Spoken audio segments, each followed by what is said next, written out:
Alors comme je vous l'ai dit, il va rester avec nous pendant le match, donc si vous avez des questions particulières à lui poser tout à l'heure, vous pourrez le faire. Donc il faut peut-être passer à l'équipe de France, comme c'est quand même un sujet aussi d'actualité justement. Donc on va parler de la Coupe du Monde 66.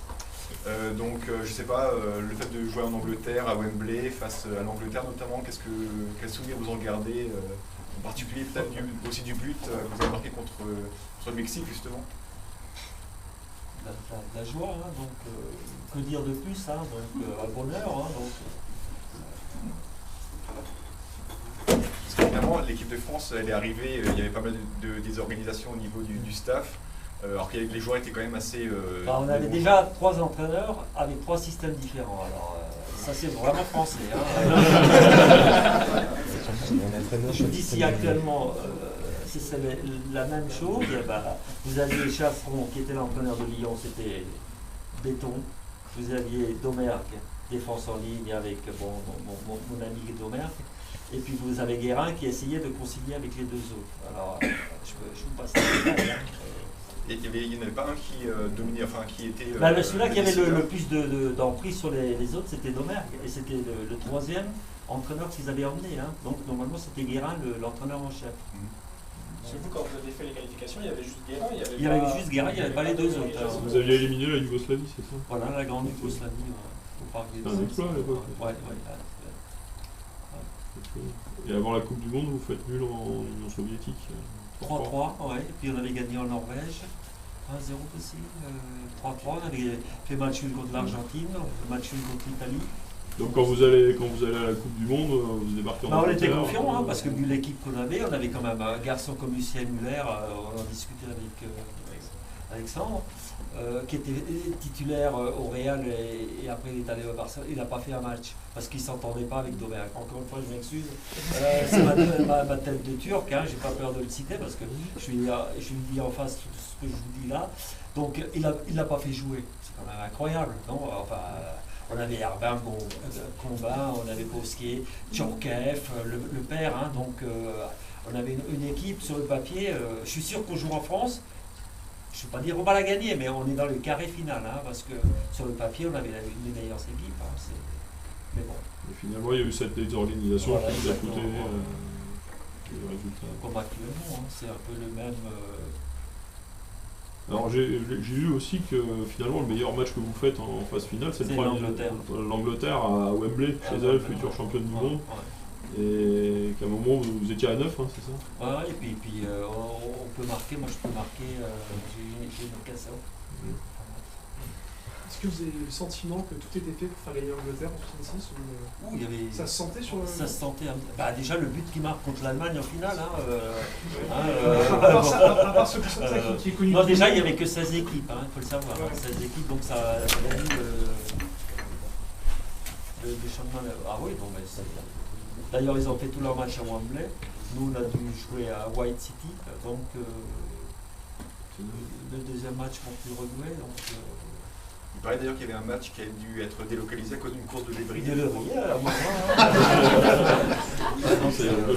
Donc ça situe déjà un peu je ne vais pas dire le niveau, mais l'engouement par rapport à aujourd'hui. Aujourd'hui, les journaux, la radio, le truc, les médias, Et justement, quel était l'écho en France de ce que vous faisiez? Est-ce qu'il y avait vraiment beaucoup de journalistes autour de vous? C'était beaucoup moins que maintenant? Beaucoup moins. C'était quoi? Il y avait 2-3 personnes de la presse écrite? Une dizaine, maximum. Hein. Donc des quotidiens style l'équipe, etc. L'équipe, Paris Match, qui était à l'époque un grand... Et les journalistes reprochent beaucoup en ce moment à l'équipe de France justement de se clôturer, d'être un peu très à l'écart des médias. Comment c'était vous à votre époque? Est-ce que c'était beaucoup plus à la bonne campagne? Vous discutiez avec les journalistes comme ça? Il y a quand même ce but contre le Mexique. Est-ce que vous pouvez nous le raconter, comment ça s'est passé? Oui, je fais le pressing au 25 mètres, je crois, hein, si je ne me trompe pas. Parce que bon, et je fais une 2 avec Herbin qui me la redonne. Et puis, bon, j'ai tiré du droit, poteau gauche, poteau droit, et puis elle rentre. Donc, heureusement qu'ils étaient carrés encore. Enfin, un Français qui aime les photos carrées. Et il y a aussi un match où vous tirez sur le poteau, je crois, contre l'Angleterre ou contre l'Uruguay? L'Uruguay, j'aurais dû marquer là aussi. Et justement, à propos de ce but, est-ce qu'il serait rentré? Si des poteaux ils avaient été ronds.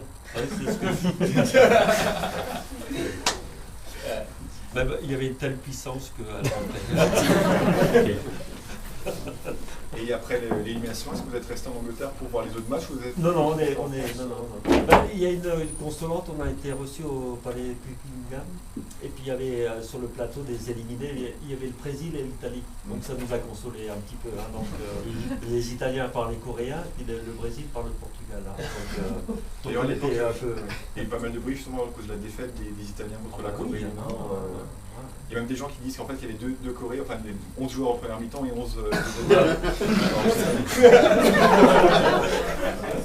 Vous n'avez pas entendu parler de ça avec moi? Non. Est-ce qu'il y avait des contacts entre les différentes équipes? Est-ce que vous avez rencontré les Italiens de Juste à la réception des éliminés, quoi. D'accord. Et pendant que quand vous jouiez les matchs à Londres, vous étiez rentré en Écosse entre-temps ou vous restiez à Londres? Ça se passait? Non, on était logés à Londres. Vous étiez logé à Londres. Parce que vous avez fait la préparation en Écosse. Voilà, c'est ça. Les chambres étaient chères.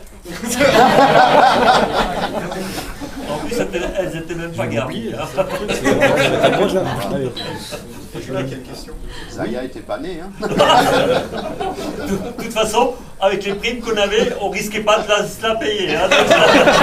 Soit on plaisait, soit on l'avait. Moi j'ai une question profonde. Non, ça c'était.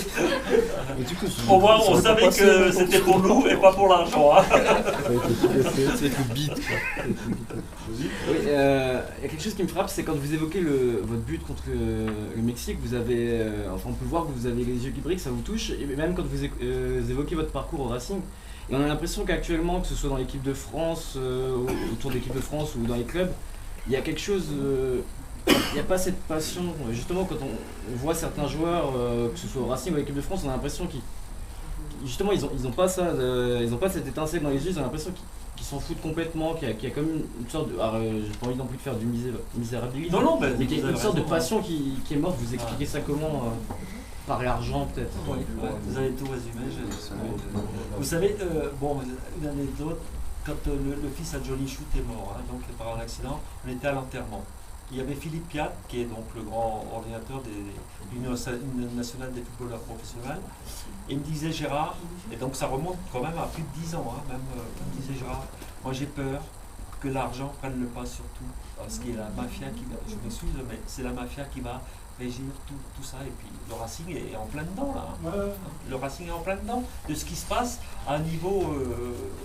donc la passion, j'ai cité Gargarov, je le cite parce que bon, Gilbert me l'a dit.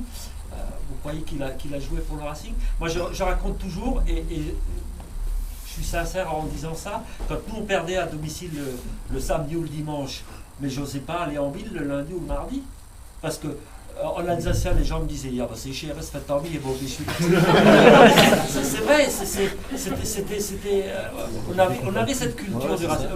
J'ai dit tout à l'heure de 7-8 ans, jusqu'à 24-25 ans, international, ville de Coupe de Foire, jouer pour le titre, vainqueur de la Coupe de France, donc ça crée quelque chose. Et je raconte aussi cette anecdote, on était près d'avoir une super grande équipe, et j'en ai jamais parlé, quand on était à Londres, M. Stahl, le regretté, qui était donc à un moment donné au Racing également comme dirigeant, il me disait, Gérard, prends contact avec Bosquier. Bosquier, c'était un monument. Hein.